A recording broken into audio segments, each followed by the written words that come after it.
ਵਾਹਿਗੁਰੂ ਜੀ ਕਾ ਖਾਲਸਾ, ਵਾਹਿਗੁਰੂ ਜੀ ਕੀ ਫਤਿਹ।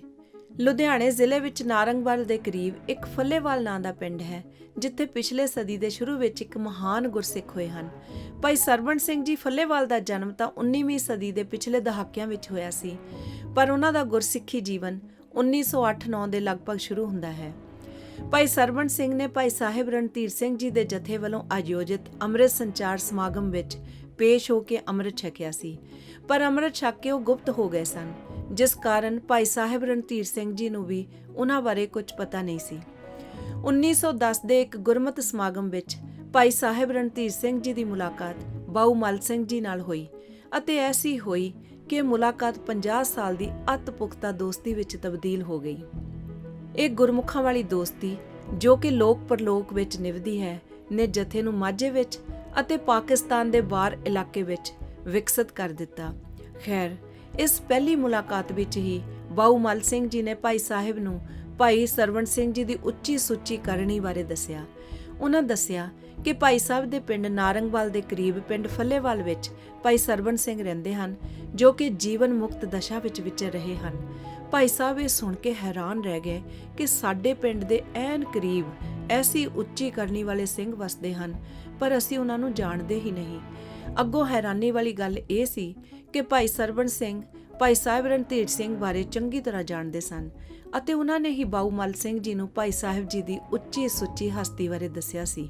ਖੈਰ, ਉਸੇ ਵੇਲੇ ਹੀ ਭਾਈ ਸਾਹਿਬ ਜੀ ਦੇ ਮਨ ਵਿੱਚ ਇਹ ਉਮੰਗ ਘਰ ਕਰ ਗਈ ਕਿ ਇਸ ਗੁਰਮਤਿ ਸਮਾਗਮ ਤੋਂ ਵਿਹਲੇ ਹੋ ਕੇ ਜਦੋਂ ਹੀ ਉਹ ਵਾਪਸ ਆਪਣੇ ਪਿੰਡ ਜਾਣਗੇ ਤਾਂ ਉਸੇ ਵੇਲੇ ਹੀ ਫੱਲੇਵਾਲ ਪਿੰਡ ਜਾ ਕੇ ਭਾਈ ਸਰਵਣ ਸਿੰਘ ਨੂੰ ਮਿਲਣਗੇ।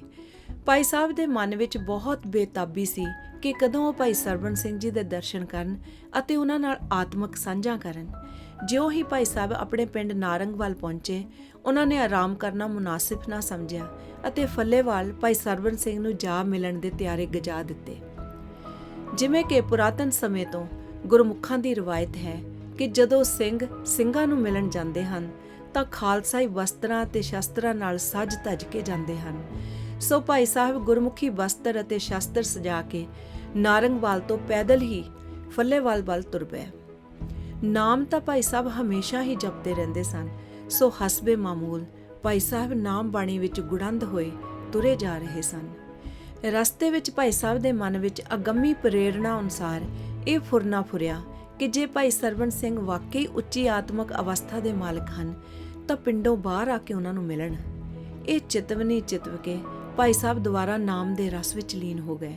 ਜਿਉਂ-ਜਿਉਂ ਭਾਈ ਸਾਹਿਬ ਫੱਲੇਵਾਲ ਦੇ ਨੇੜੇ ਆਈ ਜਾਣ, ਤਿਉਂ-ਤਿਉਂ ਉਹਨਾਂ ਦੇ ਹਿਰਦੇ ਵਿੱਚ ਗੁਰਮੁਖ ਦੇ ਦਰਸ਼ਨਾਂ ਲਈ ਚਾਓ ਉਮਾਹੋ ਵਧੀ ਜਾਵੇ ਅਤੇ ਅੰਦਰ ਇੱਕ ਰਸ ਜਿਹਾ ਛਾਈ ਜਾਵੇ।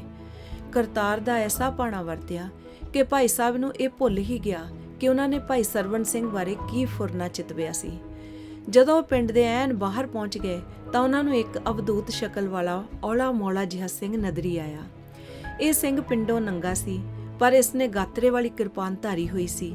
ਸਿਰ ਤੇ ਪੀਲੀ ਕੇਸਕੀ ਅਤੇ ਤੇੜ ਵਸ ਕਛਹਿਰਾ ਹੀ ਸੀ।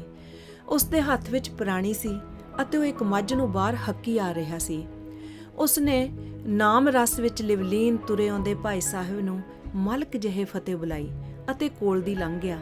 ਭਾਈ ਸਾਹਿਬ ਨੇ ਕੋਈ ਗੁਮੇਹ ਹੀ ਨਾ ਕੀਤਾ ਕਿ ਇਹ ਕੌਣ ਹੈ। ਪਿੰਡ ਦਾ ਦਰਵਾਜ਼ਾ ਵੜਨ ਸਾਰ ਹੀ ਸਾਹਮਣੇ ਗੁਰਦੁਆਰਾ ਸਾਹਿਬ ਸੀ, ਜਿੱਥੇ ਸ੍ਰੀ ਗੁਰੂ ਗ੍ਰੰਥ ਸਾਹਿਬ ਜੀ ਦਾ ਪ੍ਰਕਾਸ਼ ਸੀ। ਉੱਥੇ ਬਾਹਰ ਕੁਝ ਬਿਰਧ ਸਿੰਘ ਬੈਠੇ ਸਨ, ਜੋ ਕਿ ਭਾਈ ਸਾਹਿਬ ਨੂੰ ਜਾਣਦੇ ਸਨ, ਪਰ ਭਾਈ ਸਾਹਿਬ ਉਹਨਾਂ ਨੂੰ ਨਹੀਂ ਸਨ ਜਾਣਦੇ।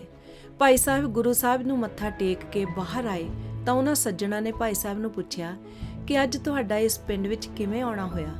ਭਾਈ ਸਾਹਿਬ ਨੇ ਦੱਸਿਆ ਕਿ ਉਹ ਇੱਕ ਸਿੰਘ ਦੀ ਸੋਏ ਸੁਣ ਕੇ ਆਏ ਹਨ ਅਤੇ ਉਹਨਾਂ ਨੂੰ ਪੁੱਛਿਆ ਕਿ ਦੱਸੋ, ਕੋਈ ਸਰਵਣ ਸਿੰਘ ਨਾਂ ਦਾ ਨੰਬਰਦਾਰ ਵੀ ਹੈ। ਉਹ ਬਿਰਧ ਅੱਗੋਂ ਕਹਿਣ ਲੱਗੇ, ਜੀ ਹਾਂ, ਹੁਣੇ ਹੀ ਉਹ ਮੱਝ ਲੈ ਕੇ ਬਾਹਰ ਗਿਆ ਹੈ, ਚਾਹੇ ਆਪ ਨੂੰ ਰਾਹ ਵਿੱਚ ਹੀ ਮਿਲਿਆ ਹੋਵੇ। ਭਾਈ ਸਾਹਿਬ ਨੇ ਹੈਰਾਨ ਹੋ ਕੇ ਪੁੱਛਿਆ, ਉਹੀ ਸੀ ਜੋ ਪਿੰਡੇ ਤੋਂ ਨੰਗਾ ਅਤੇ ਤੇੜ ਕਛਹਿਰਾ? ਉਹ ਅੱਗੋਂ ਬੋਲੇ, ਹਾਂ ਜੀ, ਉਹੀ ਹੈ, ਬੜੀ ਅਵਧੂਤ ਬਿਰਤੀ ਵਿੱਚ ਰਹਿੰਦੇ ਹਨ। ਉਸੇ ਵੇਲੇ ਭਾਈ ਸਾਹਿਬ ਨੂੰ ਰਸਤੇ ਵਿੱਚ ਤੁਰੇ ਆਉਂਦੇ ਹੋਏ ਕੀਤੇ ਫੁਰਨੇ ਬਾਰੇ ਵੀ ਚੇਤਾ ਆ ਗਿਆ ਕਿ ਜੇ ਭਾਈ ਸਰਵਣ ਸਿੰਘ ਵਾਕਈ ਉੱਚੀ ਅਵਸਥਾ ਦਾ ਮਾਲਕ ਹੈ ਤਾਂ ਸਾਨੂੰ ਪਿੰਡੋਂ ਬਾਹਰ ਆ ਕੇ ਮਿਲੇ। ਫਿਰ ਤਾਂ ਭਾਈ ਸਾਹਿਬ ਜੀ ਦਾ ਮਨ ਇਲਾਹੀ ਖੁਸ਼ੀ ਨਾਲ ਭਰ ਗਿਆ, ਕਿਉਂਕਿ ਹੁਣ ਤਾਂ ਪੱਕਾ ਹੋ ਚੁੱਕਿਆ ਸੀ ਕਿ ਭਾਈ ਸਰਵਣ ਸਿੰਘ ਅਵਸਥਾ ਵਾਲੇ ਸਿੰਘ ਹਨ। ਇਹ ਗੱਲ ਹੋਈ ਹੀ ਸੀ ਕਿ ਔਲਾ ਮੌਲਾ ਸਿੰਘ ਮੱਝ ਨੂੰ ਬਾਹਰ ਛੱਡ ਕੇ ਉਹਨਾਂ ਦੇ ਕੋਲ ਹੀ ਆ ਗਿਆ। ਨੇਤਰਾਂ ਨਾਲ ਨੇਤਰ ਮਿਲਣ ਦੀ ਦੇਰ ਸੀ ਕਿ ਉਸੇ ਵੇਲੇ ਹੀ ਦੋਵੇਂ ਮਹਾਨ ਰੂਹਾਂ ਇੱਕ ਮਿੱਕ ਹੋ ਗਈਆਂ। ਭਾਈ ਸਰਵਣ ਸਿੰਘ ਭਾਈ ਸਾਹਿਬ ਨੂੰ ਲੈ ਕੇ ਇੱਕ ਹੋਰ ਸਿੰਘ ਮਾਸਟਰ ਨਿਰੰਜਨ ਸਿੰਘ ਪਾਸ ਸਕੂਲ ਜਿੱਥੇ ਉਹ ਪੜ੍ਹਾਉਂਦੇ ਸਨ ਚਲੇ ਗਏ। ਮਾਸਟਰ ਜੀ ਸਕੂਲ ਵਿੱਚ ਬੱਚਿਆਂ ਨੂੰ ਪੜ੍ਹਾ ਰਹੇ ਸਨ ਅਤੇ ਸਕੂਲ ਵਿੱਚ ਛੁੱਟੀ ਹੋਣ ਹੀ ਵਾਲੀ ਸੀ। ਸਕੂਲ ਦੀ ਛੁੱਟੀ ਕਰਕੇ ਤਿੰਨੇ ਗੁਰਮੁਖ ਪਿਆਰੇ ਇਕੱਠੇ ਹੋ ਕੇ ਭਾਈ ਸਰਵਣ ਸਿੰਘ ਦੀ ਕੁਟੀਆ ਵਿੱਚ ਚਲੇ ਗਏ, ਜਿੱਥੇ ਗੁਰੂ ਸਾਹਿਬ ਜੀ ਦਾ ਪ੍ਰਕਾਸ਼ ਵੀ ਸੀ। ਕੀਰਤਨ ਵਾਸਤੇ ਵਾਜਾ ਅਤੇ ਢੋਲਕੀ ਪਏ ਸਨ। ਭਾਈ ਸਰਵਣ ਸਿੰਘ ਜੀ ਨੇ ਢੋਲਕੀ ਆਪ ਸਾਂਭ ਲਈ ਅਤੇ ਵਾਜਾ ਭਾਈ ਸਾਹਿਬ ਜੀ ਵੱਲ ਕਰ ਦਿੱਤਾ। ਭਾਈ ਨਿਰੰਜਨ ਸਿੰਘ ਨੇ ਛੈਣੇ ਸਾਂਭ ਲਏ। ਬਸ ਫੇਰ ਕੀ ਸੀ, ਗੁਰਬਾਣੀ ਦਾ ਅਖੰਡ ਕੀਰਤਨ ਸ਼ੁਰੂ ਹੋ ਗਿਆ ਅਤੇ ਕਈ ਘੰਟੇ ਚੱਲਦਾ ਰਿਹਾ। ਕੀਰਤਨ ਕਰਦੇ ਕਰਦੇ ਹੀ ਸ੍ਰੀ ਰਹਿਰਾਸ ਸਾਹਿਬ ਦਾ ਸਮਾਂ ਹੋ ਗਿਆ, ਪਰ ਸਿੰਘ ਤਾਂ ਕੀਰਤਨ ਵਿੱਚ ਮਸਤੁਲ ਮਸਤ ਸਨ। ਉਹਨਾਂ ਨੂੰ ਦੇਸ ਕਾਲ ਵਸਤੂ ਦੀ ਕੋਈ ਸੁੱਧ ਨਹੀਂ ਸੀ। ਇਸ ਵੇਲੇ ਉਹਨਾਂ ਨੂੰ ਅਗੰਮੀ ਆਵਾਜ਼ ਸੁਣਾਈ ਦਿੱਤੀ ਕਿ ਸ੍ਰੀ ਰਹਿਰਾਸ ਸਾਹਿਬ ਦਾ ਸਮਾਂ ਹੋ ਗਿਆ ਹੈ, ਰਹਿਰਾਸ ਸਾਹਿਬ ਦਾ ਪਾਠ ਕਰੋ, ਸੋਦਰ ਲਾਵੋ। ਇਹ ਇਲਾਹੀ ਹੁਕਮ ਸੁਣ ਕੇ ਉਹ ਸ੍ਰੀ ਰਹਿਰਾਸ ਸਾਹਿਬ ਦਾ ਪਾਠ ਕੀਰਤਨ ਕਰਨ ਲੱਗ ਪਏ। ਜਿਵੇਂ ਕਿ ਗੁਰਮਤਿ ਮਰਿਆਦਾ ਹੈ, ਸ੍ਰੀ ਰਹਿਰਾਸ ਸਾਹਿਬ ਤੋਂ ਉਪਰੰਤ ਅਰਦਾਸ ਹੋਈ ਅਤੇ ਸ੍ਰੀ ਗੁਰੂ ਗ੍ਰੰਥ ਸਾਹਿਬ ਜੀ ਦਾ ਹੁਕਮਨਾਮਾ ਲਿਆ ਗਿਆ। ਇਸ ਸ਼ਬਦ ਦੀ ਇੱਕ ਪੰਕਤੀ ਸੀ, ਸਾਜਨ ਆਏ ਵੁੱਠੇ ਕਰ ਮਾਹੀ। ਇਸ ਤੋਂ ਬਾਅਦ ਭਾਈ ਸਾਹਿਬ ਨੇ ਭਾਈ ਸਰਵਣ ਸਿੰਘ ਨੂੰ ਕੀਰਤਨ ਕਰਨ ਲਈ ਕਿਹਾ। ਉਹਨਾਂ ਨੇ ਕੀਰਤਨ ਆਰੰਭ ਕੀਤਾ ਤਾਂ ਹੁਕਮਨਾਮਾ ਸਾਹਿਬ ਦੀ ਇਹੀ ਪੰਕਤੀ, ਸਾਜਨ ਆਏ ਵੁੱਠੇ ਕਰ ਮਾਹੀ, ਨੂੰ ਅਸਥਾਈ ਬਣਾ ਕੇ ਕੀਰਤਨ ਆਰੰਭ ਕੀਤਾ। ਇਸ ਤੋਂ ਪਤਾ ਚੱਲਦਾ ਹੈ ਕਿ ਉਹ ਕੀਰਤਨ ਵਿੱਚ ਮਾਹਰ ਸਨ ਅਤੇ ਕਿੰਨੀ ਗੁਰਬਾਣੀ ਉਹਨਾਂ ਦੇ ਕੰਠ ਸੀ। ਉਦੋਂ ਕਿਹੜੀਆਂ ਅੰਮ੍ਰਿਤ ਕੀਰਤਨ ਦੀਆਂ ਪੋਥੀਆਂ ਹੁੰਦੀਆਂ ਸਨ ਕਿ ਉਹ ਦੇਖ ਕੇ ਕੀਰਤਨ ਕਰ ਲੈਂਦੇ। ਕੀਰਤਨੀਆਂ ਸਿੰਘਾਂ ਨੂੰ ਬਹੁਤ ਬਾਣੀ ਕੰਠ ਹੋਇਆ ਕਰਦੀ ਸੀ ਅਤੇ ਉਹ ਘੰਟਿਆਂ ਤੱਕ ਕੰਠ ਕੀਰਤਨ ਕਰ ਸਕਣ ਨੂੰ ਸਮਰੱਥ ਹੁੰਦੇ ਸਨ। ਭਾਈ ਸਰਵਣ ਸਿੰਘ ਜੀ ਕੀਰਤਨ ਪੰਚਮ ਵਿੱਚ ਹੀ ਕਰਦੇ ਹੁੰਦੇ ਸਨ ਅਤੇ ਨਾ ਥੱਕਦੇ ਸਨ ਅਤੇ ਨਾ ਹੀ ਅੱਕਦੇ ਸਨ। ਇਸ ਤਰ੍ਹਾਂ ਇਲਾਹੀ ਰੰਗਾਂ ਵਿੱਚ ਕਈ ਘੰਟੇ ਕੀਰਤਨ ਹੁੰਦਾ ਰਿਹਾ। ਐਸੀ ਸੀ ਭਾਈ ਸਾਹਿਬ ਰਣਧੀਰ ਸਿੰਘ ਜੀ ਦੀ ਅਤੇ ਭਾਈ ਸਰਵਣ ਸਿੰਘ ਜੀ ਦੀ ਪਹਿਲੀ ਮੁਲਾਕਾਤ। ਅੱਜ ਕੱਲ੍ਹ ਜਦੋਂ ਆਪਾਂ ਕਿਸੇ ਨੂੰ ਮਿਲਦੇ ਹਾਂ ਤਾਂ ਗੱਲਾਂ ਹੀ ਕਰਦੇ ਰਹਿੰਦੇ ਹਾਂ, ਪਰ ਦੇਖੋ ਪੁਰਾਤਨ ਸਿੰਘ ਜਦੋਂ ਇੱਕ ਦੂਜੇ ਨੂੰ ਮਿਲਦੇ ਹੁੰਦੇ ਸੀ ਤਾਂ ਕੀਰਤਨ ਜਾਂ ਗੁਰਬਾਣੀ ਪਾਠ ਕਰਿਆ ਕਰਦੇ ਸਨ ਅਤੇ ਇਸ ਬਿਧ ਆਪਣੇ ਸਾਹਿਬ ਦੀ ਅਕੱਤ ਕਥਾ ਕਰ ਕਰਕੇ ਆਨੰਦ ਨਾਲ ਭਰ ਜਾਇਆ ਕਰਦੇ ਸਨ। ਖੈਰ, ਕੀਰਤਨ ਕਰਦਿਆਂ ਨੂੰ ਆਤਮਕ ਵਾਇਰਲੈਸ ਆਈ ਕਿ ਨਾਰੰਗ ਵੱਲ ਆਓ। ਤੁਸੀਂ ਸੋਚੋਗੇ ਕਿ ਆਤਮਕ ਵਾਇਰਲੈਸ ਕੀ ਹੁੰਦੀ ਹੈ। ਇਸ ਨੂੰ ਇੰਗਲਿਸ਼ ਵਿੱਚ ਟੈਲੀਪੈਥੀ ਕਹਿੰਦੇ ਹਨ। ਜਿਨ੍ਹਾਂ ਦੇ ਮਨ ਸਥਿਰ ਹੁੰਦੇ ਹਨ ਅਤੇ ਟਿਕੇ ਹੋਏ ਹੁੰਦੇ ਹਨ, ਉਹ ਨਿਰੋਲ ਆਪਣੇ ਮਨ ਰਾਹੀਂ ਹੀ ਆਪਣੇ ਪਿਆਰਿਆਂ ਨੂੰ ਸੰਦੇਸ਼ ਭੇਜ ਸਕਦੇ ਹਨ ਅਤੇ ਜੇ ਉਹਨਾਂ ਦੇ ਪਿਆਰੇ ਵੀ ਟਿਕੇ ਹੋਏ ਮਨ ਵਾਲੇ ਹੋਣ ਤਾਂ ਉਹ ਅਜਿਹੇ ਆਤਮਕ ਸੰਦੇਸ਼ ਪ੍ਰਾਪਤ ਕਰ ਸਕਦੇ ਹਨ। ਇਹ ਆਤਮਕ ਵਾਇਰਲੈਸ ਅਸਲ ਵਿੱਚ ਭਾਈ ਸਾਹਿਬ ਰਣਧੀਰ ਸਿੰਘ ਜੀ ਦੀ ਸੁਪਤਨੀ ਮਾਤਾ ਕਰਤਾਰ ਕੌਰ ਜੀ ਭੇਜ ਰਹੇ ਸਨ, ਕਿਉਂਕਿ ਉਹ ਪ੍ਰਸ਼ਾਦਾ ਤਿਆਰ ਕਰਕੇ ਬੈਠੇ ਸਨ। ਆਤਮਕ ਸੰਦੇਸ਼ ਪ੍ਰਾਪਤ ਹੋਣ ਤੇ ਭਾਈ ਸਾਹਿਬ ਆਪਣੇ ਪਿੰਡ ਜਾਣ ਲਈ ਤਿਆਰ ਹੋ ਗਏ ਅਤੇ ਨਾਲ ਦੇ ਸਾਰੇ ਸਿੰਘ ਭਾਈ ਸਾਹਿਬ ਨੂੰ ਛੱਡਣ ਲਈ ਨਾਰੰਗ ਵੱਲ ਤੁਰ ਪਏ। ਰਸਤੇ ਵਿੱਚ ਗੁੱਜਰਵਾਲ ਦੀ ਢਾਬ ਆਈ ਤਾਂ ਵਾਇਰਲੈਸਾਂ ਸਭ ਭੁੱਲ ਗਈਆਂ ਅਤੇ ਸਾਰੇ ਇਸ ਅਤ ਰਮਣੀਕ ਅਸਥਾਨ ਅਤੇ ਇਕਾਂਤ ਦੇ ਮੋਹੇ ਹੋਏ ਉੱਥੇ ਹੀ ਬੈਠ ਗਏ। ਢਾਬ ਕਹਿੰਦੇ ਹਨ ਉਸ ਅਸਥਾਨ ਨੂੰ ਜਿੱਥੇ ਨਿਰਮਲ ਜਲ ਦਾ ਸਰੋਵਰ ਜਿਹਾ ਹੋਵੇ ਅਤੇ ਦਰਖਤਾਂ ਦੀ ਘਣੀ ਛਾਂ ਹੋਵੇ। ਇਹ ਗੁੱਜਰਵਾਲ ਵਾਲੀ ਢਾਬ, ਜੋ ਕਿ ਨਾਰੰਗਵਾਲ ਅਤੇ ਗੁੱਜਰਵਾਲ ਦੇ ਵਿਚਾਲੇ ਸੀ, ਬੜੀ ਇਕਾਂਤ ਜਗ੍ਹਾ ਸੀ, ਪਰ ਉੱਥੇ ਡਰ ਦਾ ਕੋਈ ਠਹਿਰਦਾ ਨਹੀਂ ਸੀ ਹੁੰਦਾ, ਕਿਉਂਕਿ ਲੋਕਾਂ ਨੂੰ ਇੱਥੇ ਹਾੜ ਸੁਣਾਈ ਦਿੰਦਾ ਹੁੰਦਾ ਸੀ, ਭਾਵ ਮਾਰ ਦੋ ਵੱਢ ਦੋ ਦੀਆਂ ਆਵਾਜ਼ਾਂ ਸੁਣਦੀਆਂ ਹੁੰਦੀਆਂ ਸਨ। ਲੋਕਾਂ ਦਾ ਵਿਸ਼ਵਾਸ ਸੀ ਕਿ ਇਹ ਜਗ੍ਹਾ ਭੂਤਾਂ ਪ੍ਰੇਤਾਂ ਵਾਲੀ ਸੀ, ਪਰ ਭਾਈ ਸਾਹਿਬ ਅਤੇ ਉਹਨਾਂ ਦੇ ਨਾਲ ਦੇ ਸਿੰਘ ਇਸ ਸਥਾਨ ਤੇ ਬੈਠ ਕੇ ਨਾਮ ਜਪਦੇ ਹੁੰਦੇ ਸਨ ਅਤੇ ਸਮਾਧੀਆਂ ਵਿੱਚ ਲੀਨ ਹੋਏ ਰਹਿੰਦੇ ਹੁੰਦੇ ਸਨ। ਖੈਰ, ਰਾਤ ਦਾ ਸਮਾਂ ਸੀ ਅਤੇ ਸਾਰੇ ਪਾਸੇ ਇਕਾਂਤ ਸੀ। ਜਦੋਂ ਗੁਰਮੁਖ ਇਕੱਠੇ ਬੈਠਦੇ ਹਨ ਤਾਂ ਕੀਰਤਨ ਜਾਂ ਨਾਮ ਅਭਿਆਸ ਤੋਂ ਬਿਨਾਂ ਹੋਰ ਕੀ ਕੰਮ ਕਰਦੇ ਹਨ। ਸੋ ਉਸੇ ਵੇਲੇ ਹੀ ਕੀਰਤਨ ਆਰੰਭ ਹੋ ਗਿਆ। ਕੀਰਤਨ ਦੇ ਸਾਜ਼ ਵੀ ਉਹਨਾਂ ਦੇ ਪਾਸ ਹੀ ਸਨ। ਖੂਬ ਕੀਰਤਨ ਹੋਇਆ ਅਤੇ ਫਿਰ ਪਤਾ ਨਹੀਂ ਕਦੋਂ ਕੀਰਤਨ ਬੰਦ ਹੋ ਗਿਆ ਅਤੇ ਸਭ ਦੀਆਂ ਅਖੰਡ ਸਮਾਧੀਆਂ ਲੱਗ ਗਈਆਂ। ਪਤਾ ਨਹੀਂ ਕਿੰਨਾ ਚਿਰ ਉਹ ਸਮਾਧੀਆਂ ਵਿੱਚ ਬੈਠੇ ਰਹੇ। ਭਾਈ ਸਾਹਿਬ ਜੀ ਦੀ ਪਤਨੀ ਮਾਤਾ ਕਰਤਾਰ ਕੌਰ ਆਸ ਉਡੀਣੀ ਹੋ ਕੇ ਬੈਠੀ ਸੀ ਕਿ ਉਸ ਨੂੰ ਇਹ ਪ੍ਰੇਰਣਾ ਹੋਈ ਕਿ ਪਤੀ ਦੇਵ ਨਹੀਂ ਆਉਣ ਲੱਗੇ ਅਤੇ ਉਹ ਪ੍ਰਸ਼ਾਦੇ ਵੱਲੋਂ ਮਸਤਾਨੇ ਵੀ ਹਨ, ਭਾਵ ਭੁੱਖੇ ਹਨ। ਸੋ ਮਾਤਾ ਕਰਤਾਰ ਕੌਰ ਅੱਧੀ ਰਾਤ ਨੂੰ ਗੁੱਜਰਵਾਲ ਦੀ ਢਾਬ ਪਹੁੰਚ ਗਏ ਅਤੇ ਉਹਨਾਂ ਨੇ ਸਿੰਘਾਂ ਨੂੰ ਜਾ ਸੁਚੇਤ ਕੀਤਾ। ਮਾਤਾ ਜੀ ਪਾਸ ਸਰਬਲੋਹ ਦਾ ਗੜਵਾ ਪਾਣੀ ਨਾਲ ਭਰਿਆ ਹੋਇਆ ਸੀ। ਉਹਨਾਂ ਚਾਰਾਂ ਗੁਰਮੁਖਾਂ ਨੂੰ ਸੁਚੇਤ ਕਰਕੇ ਪਹਿਲਾਂ ਮਾਤਾ ਜੀ ਨੇ ਸਰਬਲੋ ਦੇ ਗੜਵੇ ਵਿਚਲੇ ਜਲ ਨਾਲ ਉਹਨਾਂ ਦੇ ਹੱਥ ਸੁੱਚੇ ਕਰਵਾਏ ਅਤੇ ਫਿਰ ਉਹਨਾਂ ਚਾਰਾਂ ਅੱਗੇ ਸਰਬਲੋ ਦੇ ਬਾਟੇ ਰੱਖ ਦਿੱਤੇ ਜੋ ਨਾਲ ਹੀ ਲਿਆਏ ਸਨ। ਬਾਟਿਆਂ ਵਿੱਚ ਭੋਜਨ ਪਰੋਸ ਕੇ ਪ੍ਰੇਮ ਨਾਲ ਤਿਆਰ ਕੀਤੇ ਪ੍ਰਸ਼ਾਦੇ ਉਹਨਾਂ ਦੇ ਹੱਥਾਂ ਤੇ ਰੱਖ ਦਿੱਤੇ। ਮਾਤਾ ਕਰਤਾਰ ਕੌਰ ਜੀ ਵਿੱਚੋਂ ਪ੍ਰੇਮ ਡੁੱਲ ਪੈ ਰਿਹਾ ਸੀ। ਉਹ ਪ੍ਰੇਮ ਦੀ ਮੂਰਤੀ ਬਣੇ ਹੋਏ ਸਨ। ਮੂਰਤੀ ਕੀ, ਉਹ ਤਾਂ ਮੁਜੱਸਮ ਪ੍ਰੇਮ ਹੀ ਬਣੇ ਹੋਏ ਸਨ।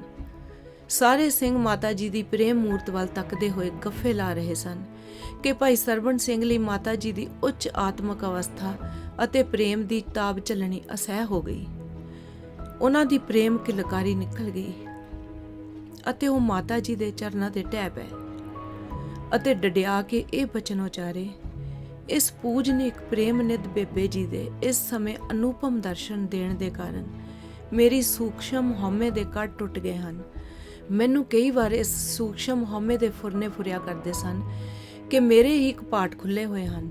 ਮੈਨੂੰ ਇਹੋ ਜਿਹੀਆਂ ਸੋਝੀਆਂ ਸੁਤੇ ਸਿੱਧ ਹੀ ਪੈਂਦੀਆਂ ਰਹਿੰਦੀਆਂ ਹਨ। ਇਹ ਸੂਖਸ਼ਮਤਾ ਦਾ ਮੈਨੂੰ ਸੂਖਮ ਜਿਹਾ ਹੰਕਾਰ ਸੀ, ਸੋ ਅੱਜ ਪਾਸ਼ੋ ਪਾਸ਼ ਹੋ ਗਿਆ ਹੈ। ਮੈਂ ਹੈਰਾਨ ਹਾਂ, ਅਤ ਅਸਚਰਜ ਹਾਂ ਕਿ ਕਿਵੇਂ ਬੇਬੇ ਜੀ ਨੂੰ ਸਾਡੇ ਇੱਥੇ ਬੈਠਿਆਂ ਦੀ ਸੂਝ-ਬੂਝ 1 ਮੀਲ ਤੋਂ ਘਰ ਬੈਠੀ ਨੂੰ ਹੋ ਗਈ। ਫਿਰ ਦੂਰ ਬੈਠੀ ਨੇ ਇਹ ਗੱਲ ਜਾਂਚ ਲਈ ਕਿ ਅਸੀਂ ਪ੍ਰਸ਼ਾਦਾ ਛਕਣ ਵਾਲੇ 4 ਪੁਰਸ਼ਾਂ ਚਾਰੇ ਬਾਟੇ ਲੈ ਆਈ ਅਤੇ 4ਵਾਂ ਦੇ ਰੱਜਣ ਜੋਗੇ ਗੱਫੇ ਲੈ ਆਈ। ਜਦੋਂ ਭਾਈ ਸਾਹਿਬ ਨੇ ਛਕ ਲਿਆ ਤਾਂ ਉਸੇ ਬਾਟੇ ਵਿੱਚ ਮਾਤਾ ਜੀ ਨੇ ਵੀ ਛਕ ਲਿਆ, ਕਿਉਂਕਿ ਉਹਨਾਂ ਨੇ ਵੀ ਛਕਿਆ ਨਹੀਂ ਸੀ। ਉਹ ਆਪਣੇ ਪਤੀ ਦੇਵ ਭਾਈ ਸਾਹਿਬ ਰਣਧੀਰ ਸਿੰਘ ਜੀ ਨੂੰ ਛਕਾ ਕੇ ਹੀ ਛਕਦੇ ਸਨ। ਇਸ ਤਰ੍ਹਾਂ ਰਾਤ ਨੂੰ ਸਿੰਘ ਗੁੱਜਰਵਾਲ ਦੀ ਢਾਬ ਤੋਂ ਵਿਦਾ ਹੋਏ। ਭਾਈ ਸਾਹਿਬ ਆਪਣੇ ਪਿੰਡ ਆ ਗਏ ਅਤੇ ਭਾਈ ਸਰਵਣ ਸਿੰਘ ਅਤੇ ਉਹਨਾਂ ਦੇ ਸਾਥੀ ਵਾਪਸ ਫੱਲੇਵਾਲ ਚਲੇ ਗਏ। ਇਸ ਮੁਲਾਕਾਤ ਤੋਂ ਬਾਅਦ ਤਾਂ ਭਾਈ ਸਾਹਿਬ ਰਣਧੀਰ ਸਿੰਘ ਜੀ ਵਿੱਚ ਅਤੇ ਭਾਈ ਸਰਵਣ ਸਿੰਘ ਜੀ ਵਿੱਚ ਬਹੁਤ ਹੀ ਡੂੰਘਾ ਪ੍ਰੇਮ ਪੈ ਗਿਆ। ਉਹ ਇੱਕ ਦੂਜੇ ਬਿਨਾਂ ਰਹਿੰਦੇ ਹੀ ਨਹੀਂ ਸਨ। ਕਈ ਵਾਰੀ ਇਦਾਂ ਹੋਣਾ ਕਿ ਜਦੋਂ ਭਾਈ ਸਾਹਿਬ ਨੇ ਫੱਲੇਵਾਲ ਆਉਣਾ ਤਾਂ ਭਾਈ ਸਰਵਣ ਸਿੰਘ ਨੇ ਉਹਨਾਂ ਨੂੰ ਛੱਡਣ ਨਾਰੰਗਵਾਲ ਜਾਣਾ ਅਤੇ ਜਦੋਂ ਨਾਰੰਗਵਾਲ ਪਹੁੰਚਣਾ ਤਾਂ ਫਿਰ ਭਾਈ ਸਾਹਿਬ ਨੇ ਭਾਈ ਸਰਵਣ ਸਿੰਘ ਨੂੰ ਛੱਡਣ ਫੱਲੇਵਾਲ ਚਲੇ ਜਾਣਾ।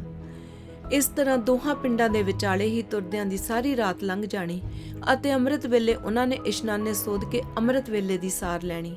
ਬਹੁਤ ਪਿਆਰ ਸੀ ਇਹਨਾਂ ਦੋਹਾਂ ਮਹਾਂਪੁਰਖਾਂ ਵਿੱਚ। ਅਸੀਂ ਭਾਈ ਸਰਵਣ ਸਿੰਘ ਜੀ ਦੇ ਜੀਵਨ ਦੇ 3 ਹੋਰ ਭਾਗ ਪ੍ਰਸਤੁਤ ਕਰਾਂਗੇ ਅਤੇ ਅੱਜ ਦੇ ਪਹਿਲੇ ਭਾਗ ਦੀ ਸਮਾਪਤੀ ਅਸੀਂ ਇੱਥੇ ਹੀ ਕਰਦੇ ਹਾਂ। ਅਗਲੇ ਭਾਗ ਵਿੱਚ ਬਹੁਤ ਰੌਚਕ ਸਾਖੀਆਂ ਸੁਣਾਈਆਂ ਜਾਣਗੀਆਂ ਭਾਈ ਸਰਵਣ ਸਿੰਘ ਜੀ ਬਾਰੇ, ਜੋ ਕਿ ਆਪ ਜੀ ਜ਼ਰੂਰ ਦੇਖਿਓ। ਓਨੇ ਚਿਰ ਲਈ ਆਪ ਸਭ ਸੰਗਤਾਂ ਨੂੰ ਸਤਿ ਸ੍ਰੀ ਅਕਾਲ ਅਤੇ ਵਾਹਿਗੁਰੂ ਜੀ ਕਾ ਖਾਲਸਾ, ਵਾਹਿਗੁਰੂ ਜੀ ਕੀ ਫਤਿਹ।